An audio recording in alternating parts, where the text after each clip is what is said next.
problem, solve quadratic equation x squared plus 5x minus 14 equals 0 by A. Factoring, B.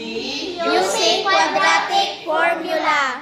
Okay. So, una laan ay letter A, factoring.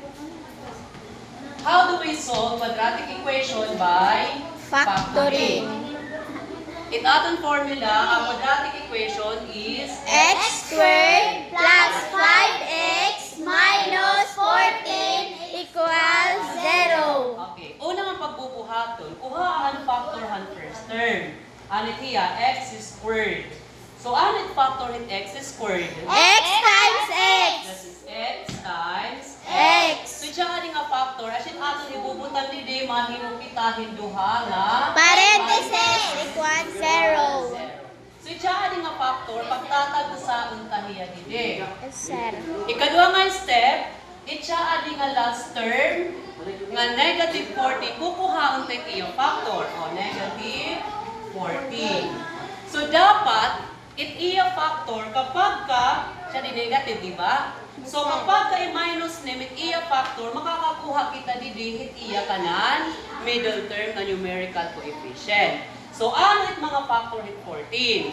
7 times 2. May data 7 times 2. Ano pa? 14 times 1. 14 times 1. Ano pa?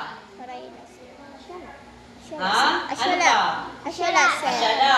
So yan kay negative mahiya, minus na nga ni factor, haira nga duha, dapat makakakuha kita hin 5. Ha, hindi the factor na makakakuha kita hin 5. 7 times 7 minus 2 equals 5. Hindi natin gagamiton para hitiya factor.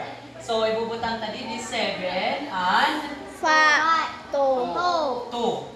7 and 2. Kay minus na nga ni 7 minus 2, makakakuha kita ng 5. 5, yes, So yan at pakiana, anit atin magiging sign. Kulawin natin it middle term. So kung it middle term, positive, dapat if dapat nga number, asin atin ihimuon na Positive. Okay, very good. So plus 7 minus 2. 2. So this is now the factor. X plus 7 times x minus 2 equals 0. So, solving quadratic equation by factoring. Ano na ito apply after mag-factoring? CPP. Ano yung CPP? Zero product property. Okay, we are going to rewrite this in CPP. And zero product. Property. So, magiging x plus 7 equals 0. another X minus 2 equals 0. Simplify. We have x transpose and Negative 7. X transpose and negative 2. Positive 2. So, as yun yan aton magiging Answer.